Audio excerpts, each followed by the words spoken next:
my God, can you hear me? Yeah. It Did you get it figured out with seconds to spare? Yeah, well, I guess I figured. See, okay. Oh boy. So usually when you do these things, you have like a little backstage, and then people can see what's going on and whatever like that.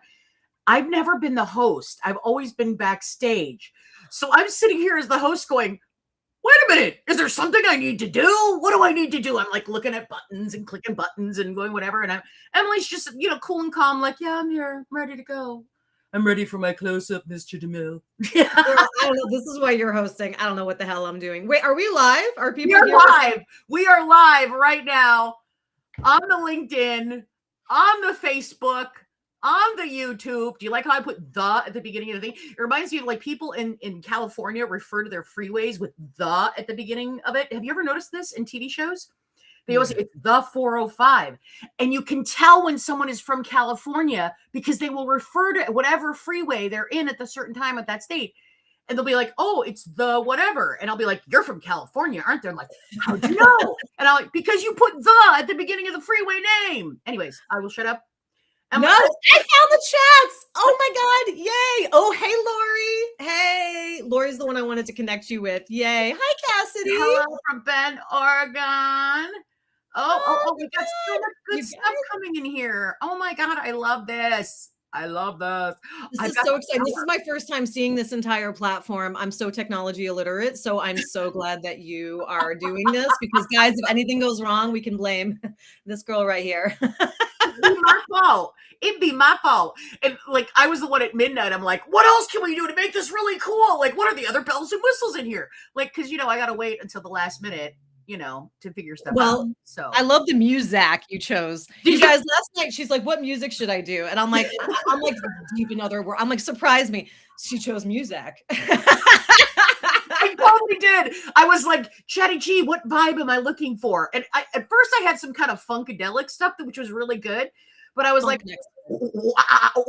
I'm like, that doesn't quite the right vibe that we want for this whole thing. So, Oh my God. And Lori said, just like New Yorkers call Manhattan the city. I'm in Boston and I grew up outside of New York. So I still call the city, even though I'm in Boston. And I'm like, nah, there's only one the city and it's New York, at least for us New Englanders. So it is the truth. Okay, now I'm going to play around with some of the things here. See if isn't that better? Isn't that better?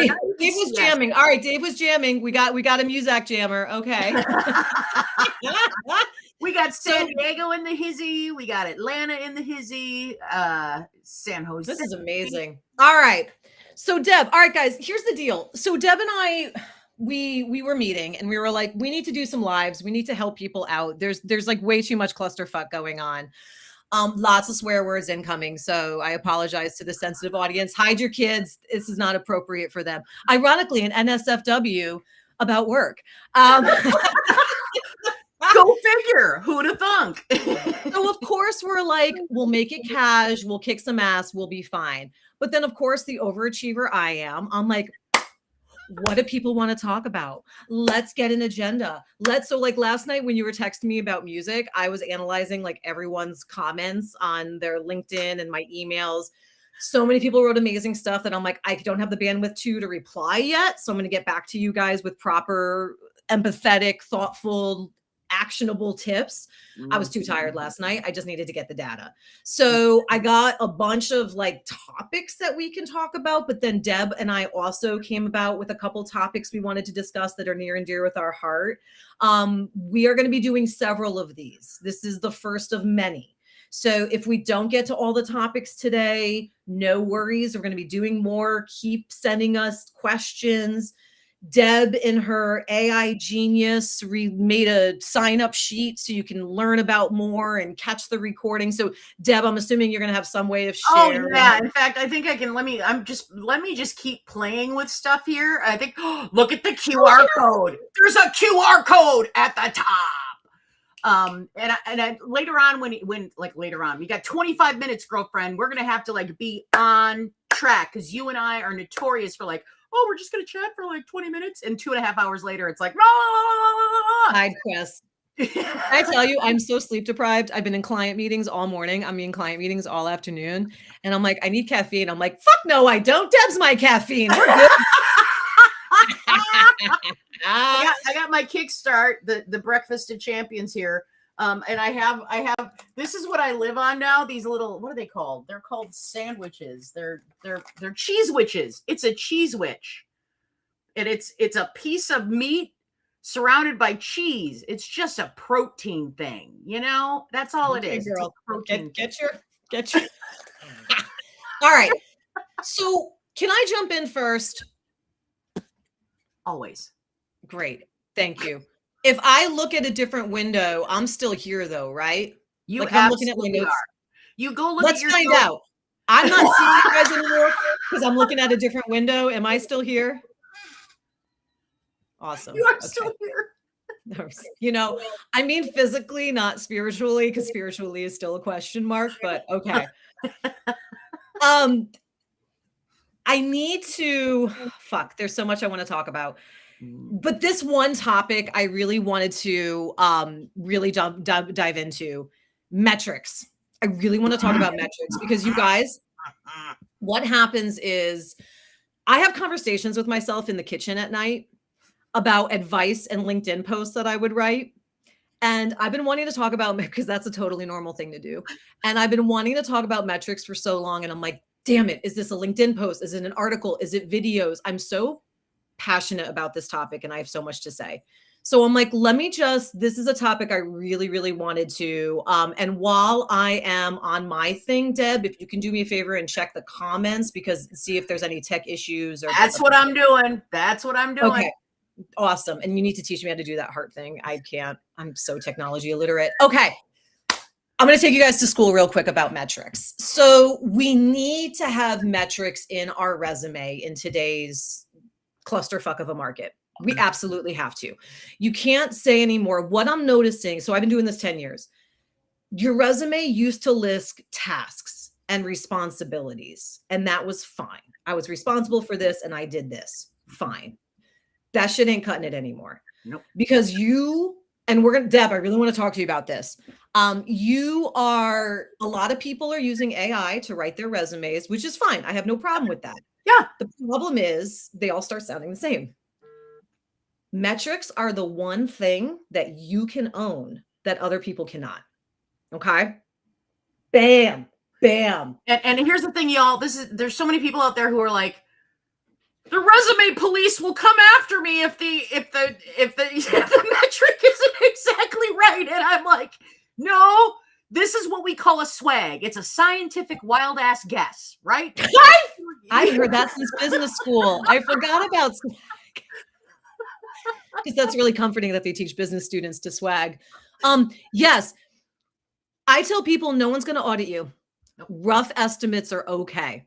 Yep. That's number one. That's the number one thing I hear is it has to be accurate. It was so long ago. I don't know what the numbers are. Fuck it. Make it up. It's fine. As long as it's reasonable. But here's the second part, guys. The second part that I hear all the time is, but I didn't work with numbers. Salespeople have numbers. I don't have numbers. We all have numbers. We all got numbers, y'all. We all got numbers. We all got numbers. As much as I hate that because numbers make me go, run away. We all have numbers. We all have numbers. So Deb, I'm going to say what I have done recently.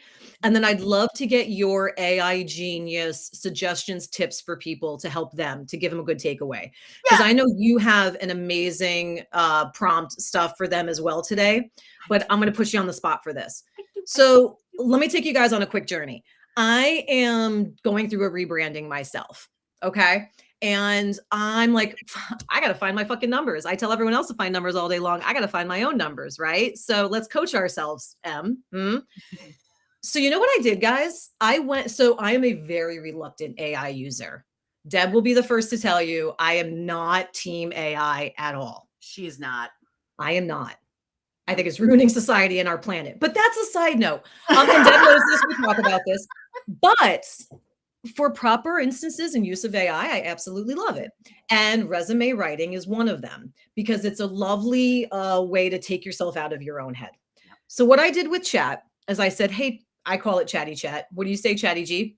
Chatty G. Chatty G. No. So I went to Chatty Chat and I said, Chatty Chat, look, here's my target audience. I'm working with enterprise customers. I'm working with business customers. I'm working with job seekers. What are the metrics that are important to them?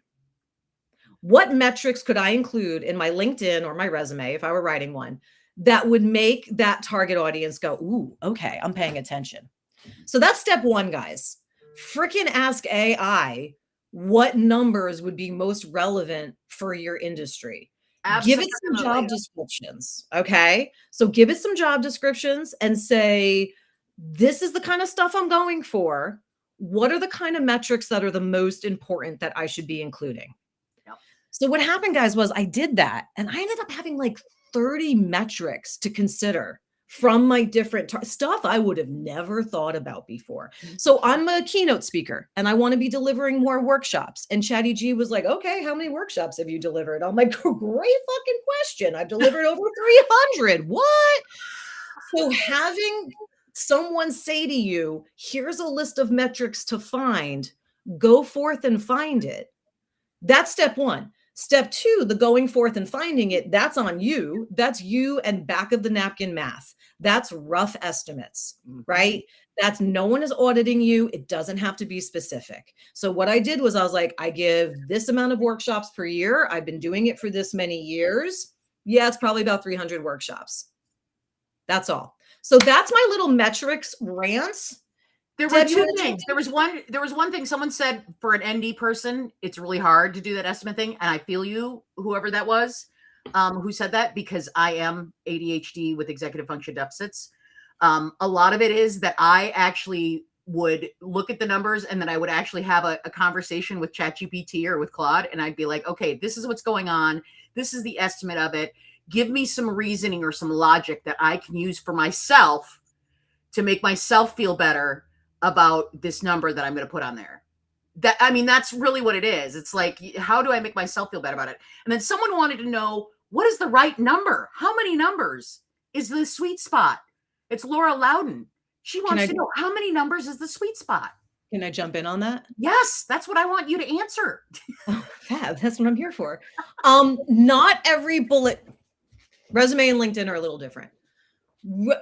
For your resume, not every bullet point needs a number. Absolutely not. At some point, it kind of almost looks made up at that point. I remember I had a wildly qualified client, so fucking good at his job, and his numbers were through the roof, and all of his numbers were legitimate, and every bullet point had a number. And I'm like, you know what, buddy? This looks kind of like you're making it up. And he wasn't. So, okay, every recruiter is different. Every hiring manager is different, yada, yada, yada. There's no one size fits all. That said, what I tell my clients a good balance is, if you have 3 to 5 bullet points per job, let's say you have 5 bullet points. I'd love to see 3 of them have numbers in it. Okay. I like it. Right? It doesn't have to be every single one, but where I really love to see numbers, guys, where you absolutely have to have a number, is in the couple different places. In your resume, that professional summary at the top of your resume is not a long ass paragraph. Nope. No one's reading that, and it's taking up valuable real estate. I teach my clients to have one sentence there. And that one sentence is, you guys ready? Ready to take notes? I'll go slow. Job title, the job title you're applying for, with X years of experience, delivering these kind of results for these kind of companies. And the delivering these kind of results, that's where you have the number. Increasing followers 200%, reducing headcount 10%, whatever a valuable number is in your industry. And then for these kind of companies, basically describe the company you're applying for. So if you're applying for startups, you say for startups. You're applying Fortune 500, you say Fortune 500. Okay. That's number one, where I say you want to have a number, because that makes the difference between saying, it's the difference of show versus tell. You don't want to say with 10 years of experience delivering results for SaaS companies. What the fuck does that mean? With 10 years of results, reducing headcount 10% for SaaS companies. Okay. Now we're talking. So that's number one. I want to see a number there. Number two, I also want to see a number in your LinkedIn headline. Mm-hmm. So for those of you who follow me on LinkedIn, you know I have a LinkedIn headline formula, which is job title, the job titles you're targeting, keyword, keyword, keyword, top skills keyword, and then you have a tagline. Okay. So I see that question. That's a good one. Yes. But I just need to get this metric rant out and I'll be with you, Michael. What happens is this is actually very much related because the market is a clusterfuck and you need to know how to stand out, and numbers is how you connected, man. It's all connected. Then you're going to have a number in your headline, the tagline, delivering these kind of results for these kind of companies. The same kind of line that you have at the beginning of your at the beginning of your resume. Okay. So then if you can have that same number repeated in your about section, even better. So I'd love to see a number to kick off your resume, and I'd love to see a number to kick off the headline in your LinkedIn section. Yep. So if you can find those sexy little numbers, those are the best places to use it. But then not every bullet point needs one. That's my little... I love the freedom with which you use the word sexy. Every time, like when I send her something, I'm looking for Emily to go, oh my God, that's so sexy. That's what I'm looking for. So whenever I'm doing anything for Emily, like doing something with her, I'm like, how can I get Emily to say this is sexy? So that's my actionable tip, honey. What's your actionable tip? Because Michael has a good point, and we're going to get to it. My actionable tip around that, y'all, gosh, here's the thing. A lot of people are treating AI like it's a slot machine or like it's a vending machine, and you put a question in and you get an answer out. They treat it like Google, basically. And that's exactly the wrong thing to do, y'all. It's generative AI. It's generating, it's making up stuff. And if you put in something generic, you're going to get something generic back. So you need to have a conversation with the mofo. Like, seriously, you're going to put in a question. It's going to give you something back. You're going to read through it. And you might be like, oh, that's much better than I was expecting. But you know what you're going to do? You're going to look at it again. And then you're going to be like, oh, wait a minute. And your gut's going to go, is that right? And you're going to push back on it. And you go, you said this. Is that accurate? Or what assumptions did you make when you gave this to me? Or you're just going to push back on that mofo is what you're going to do. That's my number one tip when you're using AI for your resume or for anything else. Do not ever accept the first answer. Push back. Yep. Can you tell them your full candor line?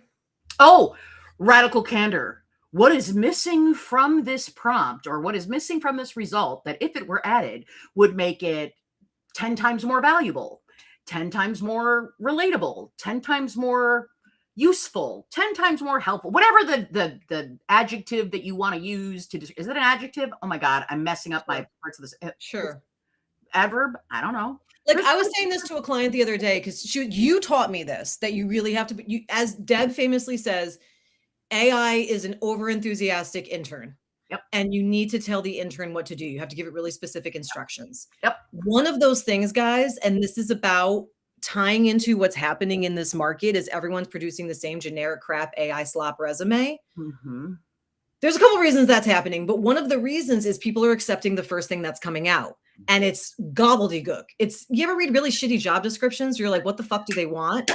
That's what's happening in your resume. I just read a whole page of, I don't know what the hell it is. And this is addressing Michael's question, by the way, that we were going to talk about the problem with the job market. It's related to the fact that all y'all are just using the generic responses and you're applying to roles. And so recruiters are getting 5,000 applications that all look the same. Yeah. So A, having numbers will help with that. But B, what Deb has taught me, and is so important, and Deb, I said this to a client yesterday and she had no idea. I'm like, okay, so you got the output. Did you push back on it? And she's like, no. And I'm like, over-enthusiastic intern who's aiming to please is just going to give you what you want to hear, not necessarily what's the most effective. Y'all. So what I've started doing is, because Deb is really good with also saying, you got to tell the AI what role it's playing.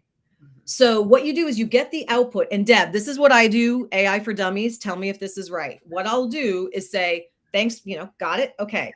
Then I'll say, now you are a, and because I'm using AI right now to help me with my rebranding, I will say you are a top sales coach and copywriter, award-winning copywriter. I tell it what role it is. And then I say, full candor, no bullshit. What is missing in this? What will make it stronger? And now rewrite it. Yep. So for your guys, the role would be, you are the hiring manager. You are the recruiter. You are reading thousands of resumes at once. Full candor, no bullshit. What would make you ignore this resume and what would make you pay attention to this resume? That's what I would suggest. What do you say, Deb? Yes, absolutely. I feel like grasshopper. You have you. I've learned. Oh gosh, we got so many awesome things in here. Let's see. Ooh, David, what does he say here? He says, I've used Claude to help augment my existing resume drafts, but always go back and make sure to remove filler garbage and redirect it back to sounding like you. Everyone, just know David, he knows what the hell he's doing. That's all I gotta say. Okay. So Michael's bringing us back to reality, and I appreciate that. When I was crunching people's the feedback that I was getting about this, couple of main topics were coming up, and like I said, we're going to do a lot more lives and we're going to tackle this. Deb and I are also launching a summer school in a couple of weeks with 4 specific sessions that some of this stuff is covering. We'll talk about that another time. We're going to get into this, but ageism, applying for jobs where I'm overqualified and still getting rejected, tailoring every resume. I really want to hit that one. Getting a rejection 6 months later, how to be, I'll get to that one. ATS filtering people out, recruiters contacting me, then ghosting me. Okay. This is what I'm seeing as major complaints. Is the job real? Ghost jobs, recruiters ghosting, ghosts are a major theme. If I may, Deb, I'm going to pull back on this for a second to say what's happening, and then you can jump in. Please do. If we're getting that overall thing on what's happening. It's a disaster. No, why is it a disaster? We have offshoring. We have tons of jobs going overseas and they're not coming back.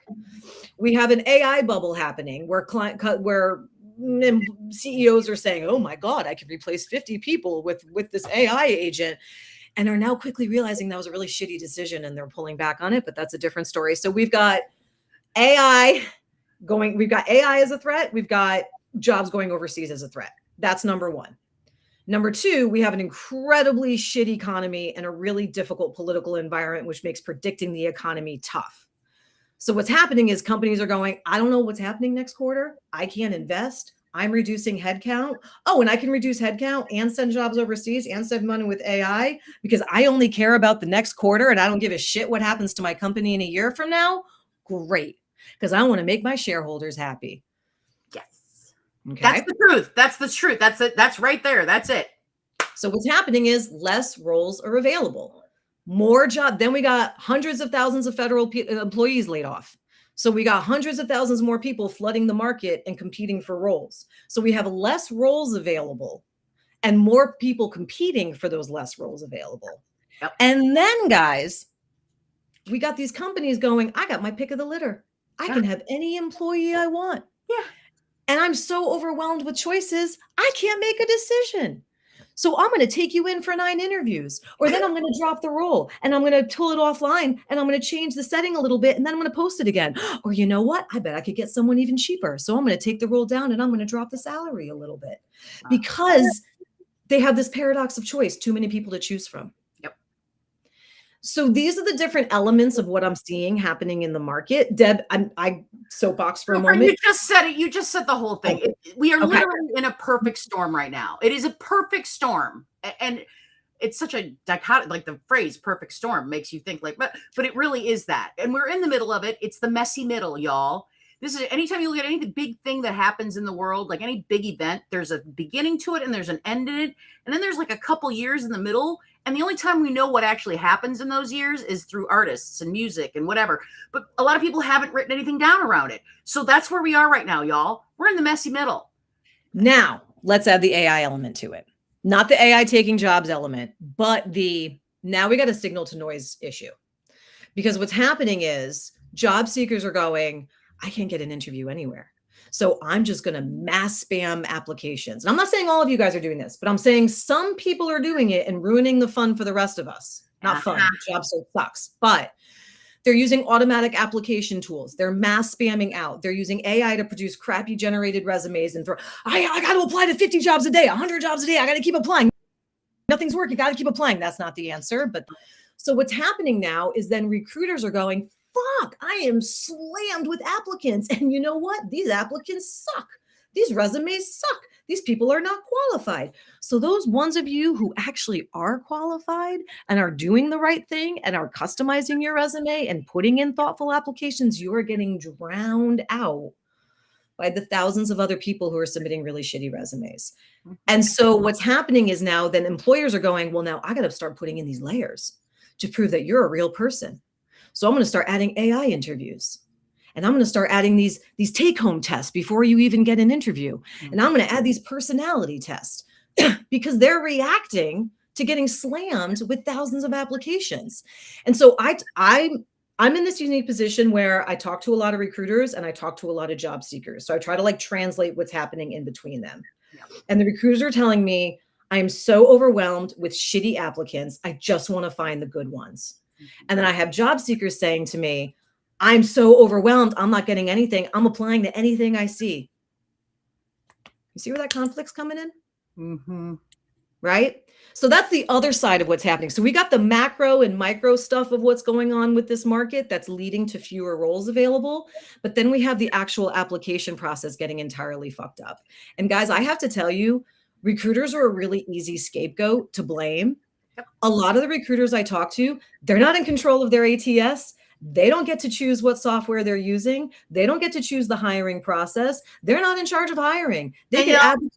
I got laid off from HR 2 years ago, y'all. They've reduced recruiting departments. So like you might have had 10 people in a recruiting department. Maybe it's down to 5 or 4 people doing what 10 people work. Because supposedly AI is taking on but of course the company neglected to look at their existing processes and they just threw AI on top of it, thinking that it would fix things, which of course made it even worse because that's what AI does. It's a mirror for whatever you put into it. So it is, so yeah, there are crappy recruiters out there. I'll be honest, but there's crappy people in any job, right? But the majority of recruiters out there, they really want to make a difference. And it literally is, they can't. So it's a frustrating situation. We got all sorts of stuff going on here. We got 3 minutes, Emily. No. I can't believe it's already 3 minutes. Like, okay, so honey, you go ahead. I wanted to put the focus back on you, but say what you're going to say. I interrupted you. I'm posting something in the chat, y'all. This is a little thing that I made. I'm going to go ahead and share my screen so you guys can see. Perfect. I was going to ask you to share what you made. Perfect. Okay. I'm going to catch up on the chat while you're doing that. I made this. Here it is. Can you guys see this? Can you see this little thing? Wait, Deb, I'm going to distract you for 1 second. Someone wrote, if you're using a free version of an AI LLM, they're selling all your personal data, pay the $20 a month to protect yourself.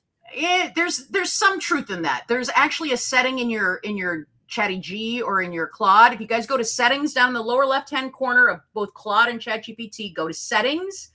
And in Claude, it's under the privacy. I have to say it like that because I'm British. I wish I was British. Under the privacy section that says, help improve the model for everyone. And there's a little toggle switch there. And you want to toggle that mother off, even on the free version. But you're going to pay for it.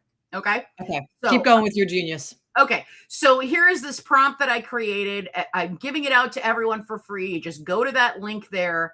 Highly recommend you give this a check because it's basically the way to look at what it is that you don't want in your next job. Like get really straight on the things that you don't want, because I think it's going to help you a lot better to figure out what you want when you can be really clear on what you don't want. All right. So it's a little prompt in here. You can copy the whole prompt here. You can download it as a file. And then, of course, if you want to be notified of where Emily and I will be doing things, and if you want a copy of the replay of this particular joyous occasion, there's a little form here that you can fill out at the bottom of this. It's also there in the QR code that we have up in the left. Let's see. I can grab another QR code here. Oh, look at that. Okay, I gotta stop sharing. I want to address. Okay. Oh my God, there's way too much going on my screen. Cancel. How do I stop sharing? Stop sharing. Okay. Oh, slight panic there. Okay, Thank you for. And if no one caught that, just add a. Deb, did you drop the link in the chat? I did, but I can drop it again because that's drop it again just in case. That's how I operate. All right. Something came up in the chat that I really want to address. This is tied into one of the things that they wanted to address today anyway. What's happening with an ATS and what's happening with recruiters.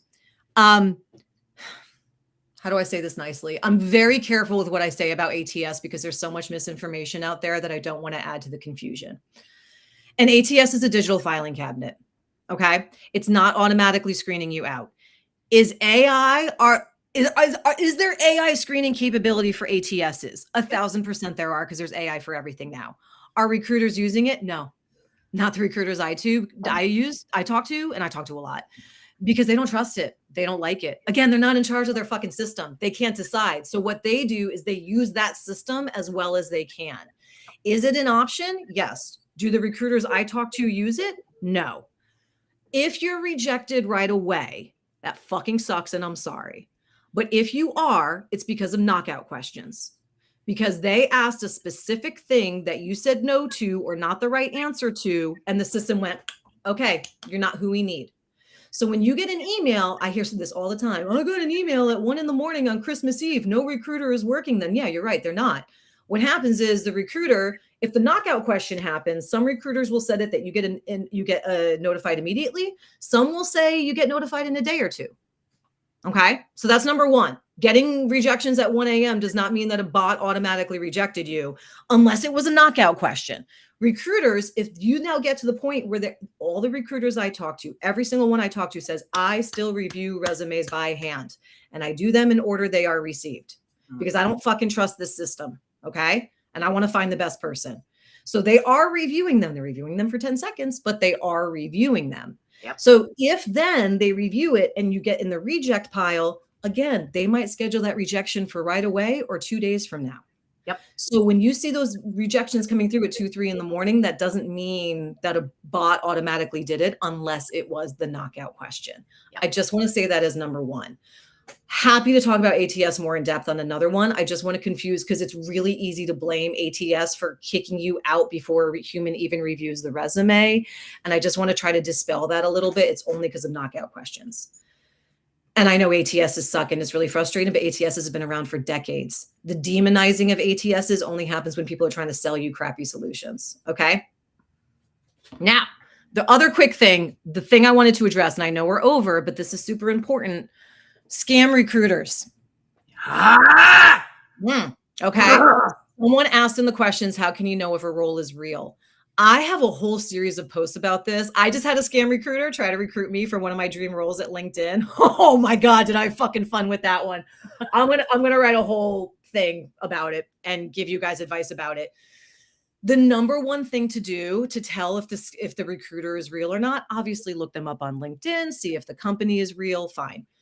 But a lot of them are posing as recruiters or taking over their profile. So number one, check the email address. Is it actually coming from a company email or is it coming from Gmail? Number two, if they are asking for information right up front, what's your salary? What are your parameters? What are this? You better see a job description first. That's so fucking amazing. Okay. That was amazing. So check the email address. Then go to if they actually, for some reason, have the company email address and you're still not sure if it's real, usually the email address will tell you right off the bat, go to the company website. Is the job listed on the company website? Worst case, call the company. So what I've done it. I called it. I called the company. I've been like, I just got this text for this job. And they were like, that we didn't send that. I'm like, there you go. And I knew this person was a scammer, but I still went through the motions. I'm like, let me go on the company website. Let me see if it's a real role because I just wanted to do that. So if they are aggressively asking for information right up front without giving you a job description, that's an indication. The email's an indication. When in doubt, contact the company. Do not give them any personal information. Yep. Worst case, just go to AI and say, this recruiter contacted me. I'm not sure if it's a scam. Tell me how best to respond. Yep. Never send an email, never send personal information. Ask them for the JD. AI is going to tell you some technical questions that you can ask, like, is this backfilled? Is this an exclusive listing? Is this stuff a legit recruiter should be able to answer? Okay. Like that. It's okay to gently push back a little. That. Exactly. If they try to push you to WhatsApp or if they try to push you to somewhere else to do something up, yeah, no. You're going to be like, not going to work. So we got one more minute and then we'll be 5 minutes past. Emily, is there anything else that you wanted to say before we go? Y'all, we're doing this next Thursday. We might actually do another one. You talked about doing another one on Tuesday, maybe? No, I booked. I can't. You're booked. Okay. So next Thursday. It will be a regular thing. Yeah, we will be doing a regular thing. During July and August for sure. We'll see. Maybe we'll make a podcast. Em and Deb shoot the shit. We'll be back next week this time. Yep. Deb and I, like I said, we're also launching this summer school that starts the end of July into August. And it's we're doing different sessions on the job search, LinkedIn and resume, networking, how to use AI and not sound like everyone else. We're developing things, but we really want to keep this live going. So give us feedback in this form. Let us know what you want to hear more from. Tell us what's not working. Full candor, no bullshit. Tell us what's not working about these lives. Yeah. Because this is our first one, guys. We're learning with you. So let us know what you like, what you don't like in that form, and we're going to adjust accordingly. Hot damn. All right, lady. You know what? I think I'm going to put some music on to music us out. What do you say? Should I music us out I'll pick a better song for next time. We're going to spend a little bit more time thinking about what music to actually put in this. All right. And I'm going to go here and like switch to this thing. And I think we're still there. Yeah, we're still there. But You're the best, Eb. I don't know about you, woman, but I always have a blast hanging out with you. Like, and the fact that there's people watching just adds to it. What does that make me? Does that make me a...